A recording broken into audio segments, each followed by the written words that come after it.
Welcome, ladies and gentlemen, back to the X Factor Daily NBA show. I am joined here today with Fred. Fred, only four games on last night in the NBA, but nonetheless, four pretty good games in my opinion. I don't know about you.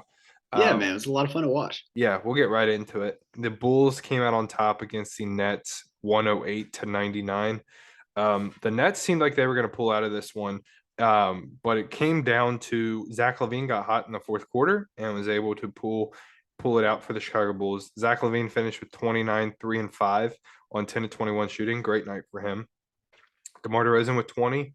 Um, Ayo Dosunmu with 17 and Patrick Williams with 12. And Goran Dragic had a great first half.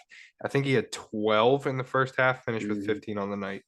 And then for the Nets, I'm not going to waste time on the Nets. I mean, this is just it's a disgraceful organization right now, in my opinion. Kevin Durant 32, Royce O'Neal 20, Nicholas Claxton 10 and 10, and Kyrie with his first off night of the year, 2 of 12 from the field, 4 points, 6 rebounds, 7 assists. The Bulls were able to just really get up in Kyrie's junk and make things difficult for him. Alex Caruso and Ayo Dosunmu specifically. Fred, what do you see from these Bulls that would? Is there anything you see from them that makes you believe they could be a contender?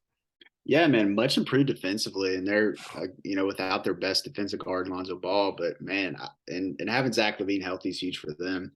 And DeMar DeRozan, off night tonight, but he's looked good this year. I look to see Vucevic get more involved Mm-hmm. offensively, but he's always going to give you that low post presence that they need. And Ayo Dosunmu, man, stepping into that starting role and doing great. I'm really impressed by him. They're just kind of a complete team, in my opinion. And Ayo Dosunmu stepping into that role, I think, is huge for them because they're missing that piece in Lonzo Ball. So defensively is what my big surprise is from them. Yeah, I like the minutes Derek Jones gives for them throughout the year. I mean, he's not nothing stands out crazy about like scoring or anything. He only had 4 points and 4 rebounds, but he had a big block for them. I just like the energy he brings, and Alex Caruso and Javante Green even like they have a lot of nice pieces off that bench. I just don't know what it is that would take for this team to take that next step and really be like a true contender in the Eastern Conference. But like I said, I'm not going to waste any time on the Nets. No, I'm tired of talking about them. The Miami Heat came out on top 116 to 109 over the Golden State Warriors.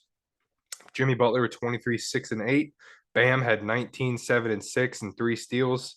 Kyle Lowry with 13. Max Strus off the bench with 24 and Duncan Robinson with 17. Before I get into the Warriors stats, you've been really hard on them. You've admitted, they're struggling for a lot, and I think they've lost three in a row now. I could be wrong, but what is it for this team that needs to turn around? it's got to be defense, man. I mean, they just get exposed. Outside of that, I mean, you look at their roster, and they're another championship roster they've built. I mean, you have guys like James Wiseman healthy. You got a great bench. Like I don't know why Clay Thompson has been, really inefficient for them. Yeah. Maybe he needs to step it up, get Andrew Wiggins more shots. I don't know. Something has to change because they are not looking like a good basketball team right now. Yeah, I mean, Wiggins had a solid night, 21 points, 8 of 12 from the field, 4 of 7 from three.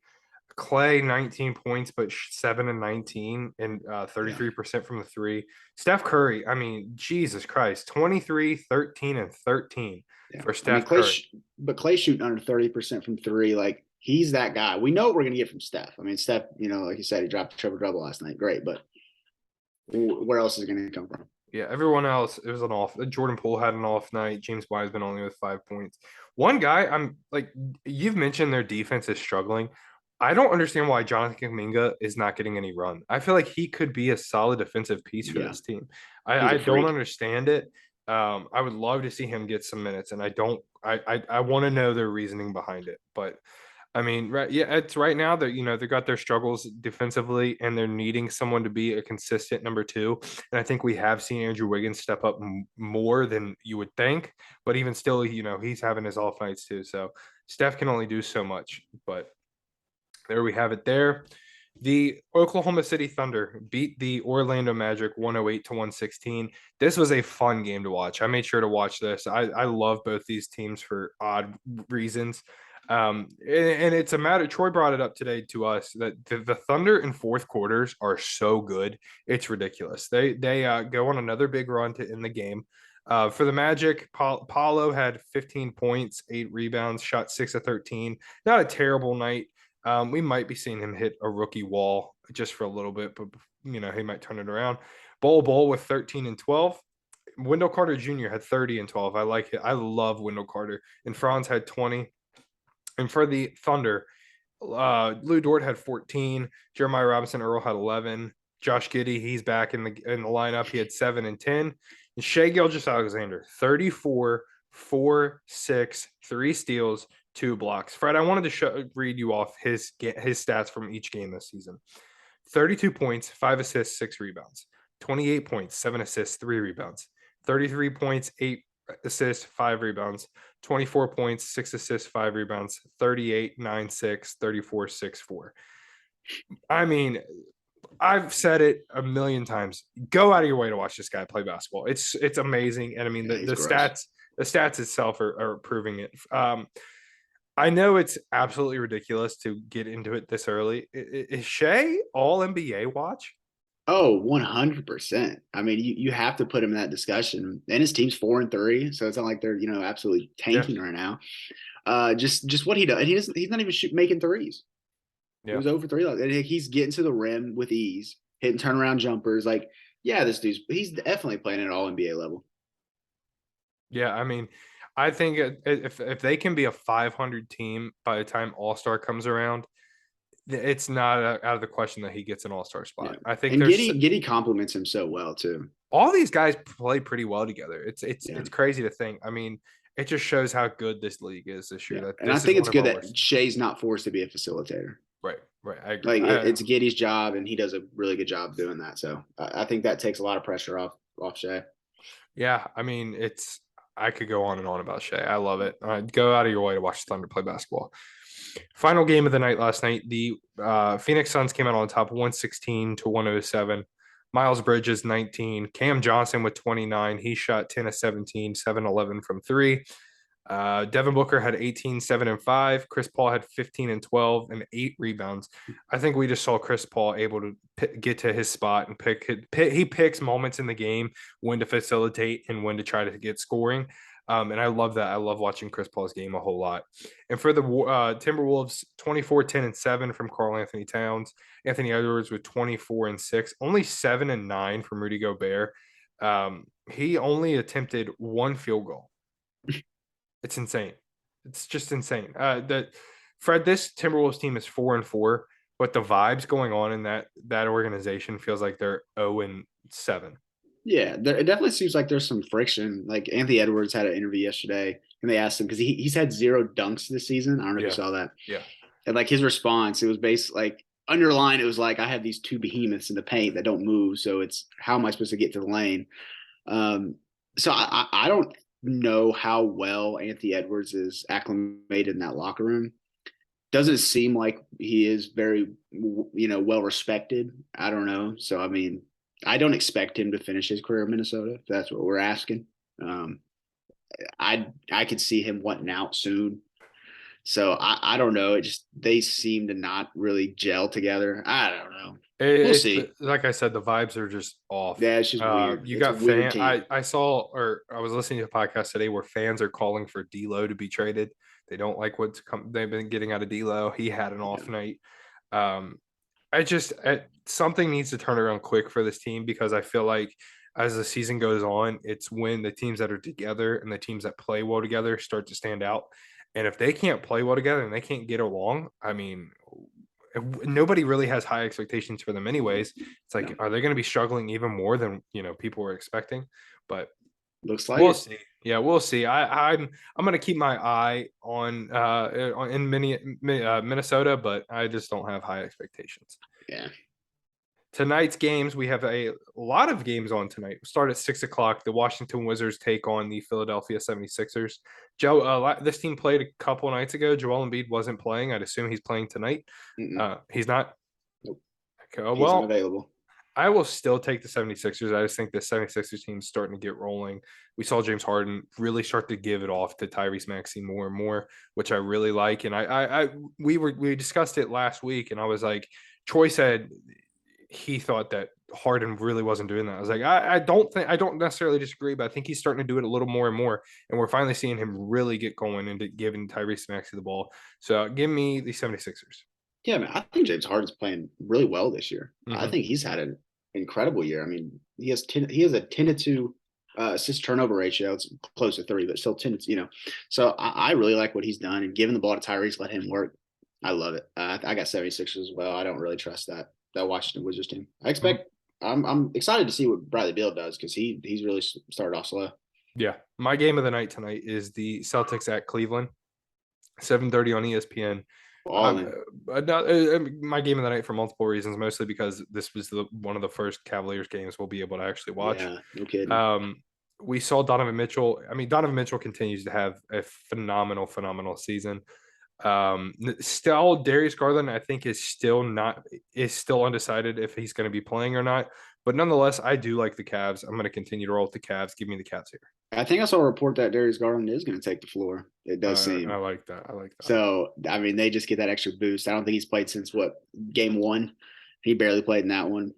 So, yeah, man, give me the Cavs as well. I think Jared Allen's the X factor tonight. I think he does a lot, to alter shots, and I really like what the Cavs are doing. Give me the Cavs. 7:30, the Kings take on the Miami Heat. Give me the Heat. I think they got a big win last night. They're going to keep momentum rolling.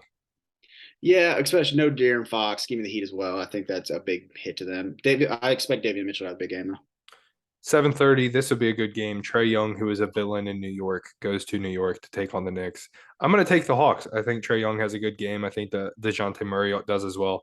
And I think Onyeka Okongwu is going to have a good game. I think he's going to start having a better and better impact on the team. They're going to have to play him more and more because Clint Capella having kind of a quiet year so far. Yeah, I expected Clint to come out hot, but he just hasn't. So yeah, I like the Onyeka Okongwu call. But yeah, I'm gonna go Knicks here. I think they get the win at home. 8 o'clock, the Charlotte Hornets take on the Chicago Bulls. I'm going to take Chicago. It was a big win last night against Brooklyn. I mean, we've discussed it. I like the Chicago team a lot. Yeah, I'm gonna go Chicago as well. I just don't think the Hornets are that good at all. PJ Washington played really well last game, but they need LaMelo back ASAP. Clippers go to Houston and take on the Rockets. This is a tough one for me because the Rockets almost won in LA, but I'll take the Clippers here.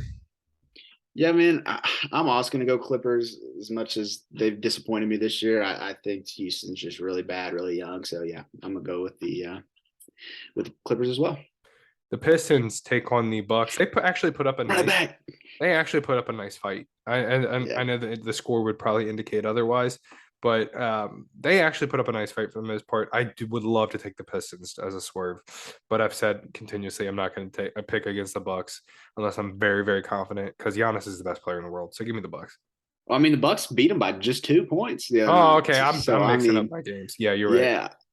So Drew Holiday had a really good game. He's looked phenomenal in the facilitator role. I love him, and I love the Bucks. I think they don't just beat them by 2 tonight. You know what I'm saying? I think they get after it.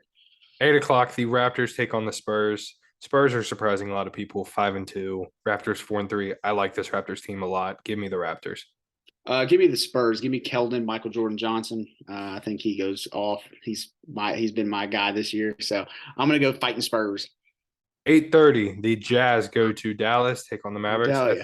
I think this is going to be a fun game. Give me the Mavericks. I'm not confident, but give me the Mavericks. I've been picking the Jazz. I'm staying on the Jazz and Laurie Bird. That man's balling. God, Luka's numbers are insane. But I'm going to go with the Jazz. Mike Conley's played really well as well. 7-1 assist turnover ratio. But I think the Jazz just have too much firepower. I predict a huge game out of Luka. I just don't think they really are nuts, bro. I don't know what a huge game is when his numbers are already that big, but I'm predicting a big game tonight. Nope. 10 o'clock on ESPN. The Grizzlies take on the Trailblazers. This one's difficult for me because the Grizzlies just got spanked by the Jazz. In Portland, Damian Lillard's still not back. Give me the Trailblazers. Hey, ESPN's looking out for the Kentucky NBA League Pass owners this week, or today. We get to watch the Cavs and the Grizzlies, two blacked out teams. Uh, I'm going to go Grizzlies. I just think without Damian Lillard, there's not enough offensive firepower, and the Grizzlies have more than enough. They beat them now. 10:30, last game of the night. Pelicans. Sorry. Okay. Pelicans take on the Lakers. Pelicans 4-2, Lakers 1-5. I'm going to take the Pelicans. I still just don't think this Lakers team is a good basketball team. No. And as much as, things are starting to pick up because they finally got their first win, I'm just not confident. So give me the Pelicans there and give me the Pelicans by, let's get crazy. Let's predict the score 121-113. Give me the Pelicans. I think the Pelicans win 98-82. And I think Brandon Ingram gets his Is he back tonight? revenge. Is he playing tonight? God, I hope so. I would want him to love play it. against the Lakers. Let's see. Quick news check. I don't know. It doesn't say. Hopefully. Anyway, I still think with or without him, they beat them. I don't like the Lakers roster at all. Pelicans just too much, too deep. Trey Murphy hits a lot of threes. Go team. There you have it. Another great night in the NBA. Be sure to Pelicans. try to check out as many games as you can. If not, check out all the highlights. Let us know what you think. Let us know what you see down below. Don't forget to comment, like, subscribe, tell a few friends. Let's get this thing rolling. We'll see you guys tomorrow.